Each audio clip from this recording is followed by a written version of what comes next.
Well, thank you very much, and good afternoon, everybody. It's a pleasure to be here to talk about the issue of infrastructure and PPPs. Now, you'll have to excuse me because I don't have a speech. So I'm just going to share a few thoughts with you, including thoughts on our challenges here and what we see. And then I hope that the panel, and I also have to leave, you can imagine that this is a very tough period for us in terms of so many activities going on. So I have to go to another one. But I want to welcome you all to Nigeria. Say we are delighted to see you, and bravo that in spite of all the challenges and the news, you're here in full force. So, and a lot of you are Nigerians as well, I can see. So welcome to those from outside, welcome to everybody. I'm told that 2 sessions have been combined, but the original idea was to just talk about the issue of our infrastructure needs in the context of the growth on the continent. And what is one observation that I have to make is, if you think about it, we all talk about Africa rising and this growth of 5% and better that is the envy of the globe. It's better than global growth, it's better than global growth in most other regions of the world except Southeast Asia. And you think about it that the continent is growing at this rate on the back of very little infrastructure and the use of very costly alternate infrastructure. We think about it in Nigeria, and we say we are growing at an average of almost 7% per year in the past decade. And we all know the struggle that we have with infrastructure in Nigeria. You know, the deficits, the infrastructure needs, financing needs of the continent were put by the World Bank at $93 billion a year, of which $45 billion is available, and then there's a gap. And at that time, we were looking at Nigeria, it needs about $10 billion a year. And we're spending about 3.5 to 4 billion from the total that we put together.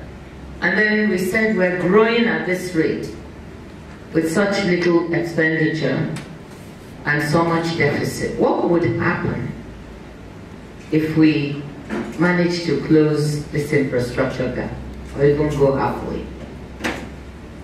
We believe that we would be talking about double-digit growth. And the same goes for the continent. What would happen if we were able to really try to close on the infrastructure gap on this continent, or even go halfway to meeting the gap? You know, the growth rate on the continent would greatly accelerate. And I think we need this, because the 5% that we're talking about for Africa is really not enough to deliver the needs we have in terms of eradicating poverty and creating wealth. Our judgment is that we probably need to grow at 8% or more on the continent, and a country like Nigeria probably needs to grow at 9 to 10% in order to truly make a difference. And then these are some of the considerations we need to think about in this Africa rising story. I was listening to this young Tanzanian man, I think Ramesh, you know, talking about Africa is rising, but for whom? It's not rising for some people. Sorry. It's not rising for the young, he said. And it's probably not rising for many of those in rural areas. And if you think about one of the reasons why it's not rising for these people, it's because of a lack or a deficit of infrastructure that could really kick off the type of growth we need. So to me, investment in infrastructure is one of the key challenges that we need in order to make the story of Africa rising real for us. I think all of us here know what the numbers are, so I don't need to go into them. But you know, just on electricity alone, which I think is the key, at least in Nigeria for us, is the key piece of infrastructure. You know, only 30% of our population in sub-Saharan Africa has access to electricity. In South America is 93%. That's the only statistic I'm going to mention, because you all know them better than me. You know, but it shows you the opportunity that exists, actually. I don't look at it as a challenge. There's an opportunity to make up in this area and deliver better quality growth. For us, the issue is not even the double digit or, you know, increasing by 2 or 3 more percentage points. But with infrastructure, I believe that we can also touch the quality of that growth. Because we can bring along those in the rural areas who are welders, carpenters, painters, whatever have you, whose livelihoods depend on a steady supply of power, and yet they don't have it. The welder in my village said to me, because I'm their wife, he said, our wife, why can't you just give us electricity 3 days a week? Just tell me to come on Monday, Tuesday, Wednesday, or Monday, Wednesday, Thursday, then I'll know. And I'll know that all my welding work has to be done on those days. Why is it that today you bring 2 hours, the next day you bring 16 hours, and a lot of it comes at night when I'm sleeping?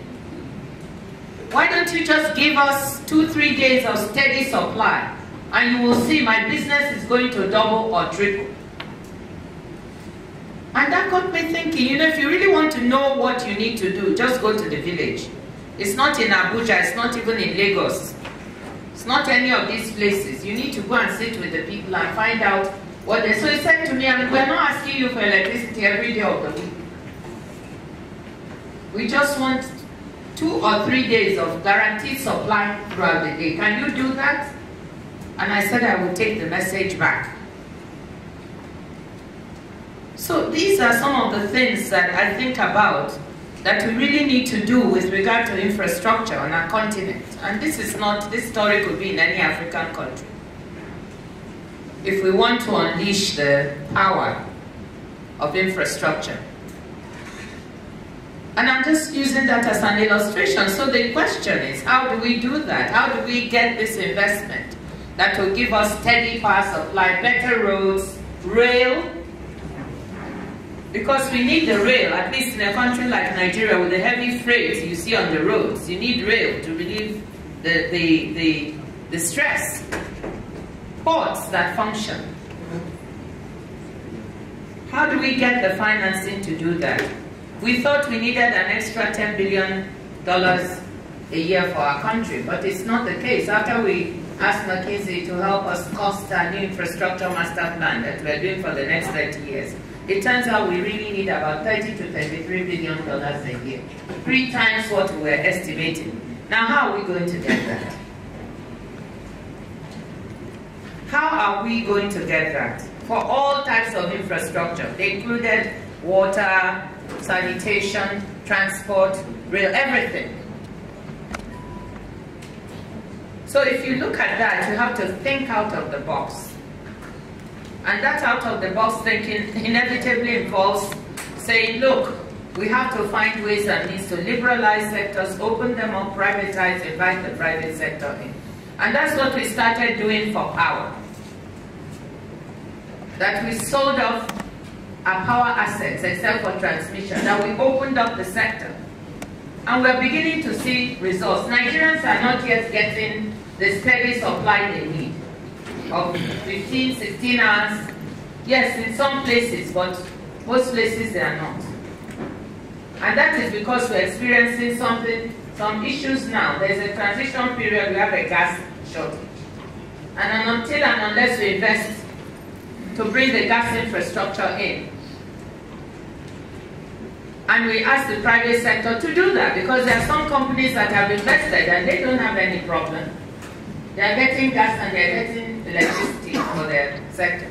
So it's proving that that model of saying, okay, the government can't handle it all, management or in finance, and we need to bring in the private sector is working. I am convinced that after the a 2-year or so transitional period in our electricity market, things will take off, just as it did in telecoms. I think we are not very good at telling people that there is a transition. Maybe we painted it like overnight. Once we sell this, power will be everywhere. But in telecoms, there was a transitional period. when we liberalized telecommunications in 2002 or so, you know, it was so expensive, service was poor, you couldn't make calls. People have forgotten all of that now. Now that we have 128 million mobile lines in the country, people don't remember, except services isn't as good now as it used to be.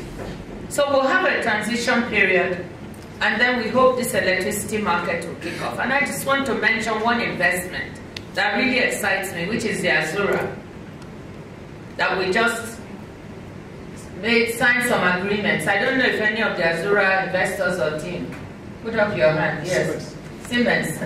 Why are you putting your hand halfway? Why? Until we had this, our finance ministers love it. And so, but we all had the same experience in our countries. We found that our infrastructure colleagues were not so keen. So we invited Andrew to come and tell us what's going on. Are we out to lunch? We think this is a good deal for the country. But our colleagues are very slow. When you propose a PPP for them in their sector, they would rather have something from the budget. So that's the battle we were fighting. And when we talk to each other as finance ministers, we discovered we were all having the same problem. And we said, what's going on here? We're not infrastructure people, so there must be something we don't understand. And this is what he told us, that it takes so long, and many of them do not come to fruition. So as a group here, I think you have to think this through. How do we hasten the period over which these PPPs are realized, so that we can have our infrastructure colleagues as enthusiastic about PPPs as finance ministers are? And how do we get through PPPs? I now see any and everything described as a PPP.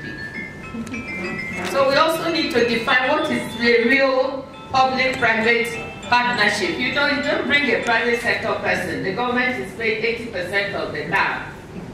I'm bearing all the risk, and then they're just there, and then you tell me it's a PPP, in which the government is benefiting little. So these are some of the challenges I want to throw to you and to ask you to think about, because there are certain elements that you, the private sector, will need. You know, regulatory frameworks that will protect you, risk instruments that will help you, experience and knowledge of how to get these investments together, which we often do not have. All of these things the government also needs on its side in order to be able to have a genuine dialogue with you on the issue of PPPs. People are also afraid of politics, but that's where the risk mechanism and guarantee comes in, so that this is, once you do it, it's there for 30 years. You can't take away a bridge. And that is why that extra comfort is needed on the financial side. But I'm optimistic. I really feel like in Nigeria we are now getting to the point where we have 2 or 3 PPPs. We've done PPPs, and I didn't know, when I looked at them and I said, are these really PPPs? Or is this GPP or something? Government, GGP. Government, and there's some little partnership somewhere. So my challenge to you, I see that Uche is here, is really to move us in the continent onto genuine public-private partnerships that we can be excited about, that will showcase the continent. And I know there's some good examples from elsewhere. South Africa, I think, has some very good ones. And other countries that they can share with us. And then hasten the time. We don't have the time to wait for 7 years. What is it we're doing wrong that makes it last so long? And I think some of these elements of, like, the improper policy and legal frameworks, lack of regulation of some of these areas, these are things that we as policymakers need to think about. So let me leave you with that thought, and please, as you deliberate, if there are areas where you think that we as policymakers can, you know, change and make a difference, to make it easier, because we need it. We have no choice, really. There's no way we are going to get $30 billion a year to invest in just infrastructure. So we have to make it work. So come up with some brilliant ideas to make us do it better than we're doing it now. Thank you very much. Doing business in Africa. You can't afford to be without Africa Investor.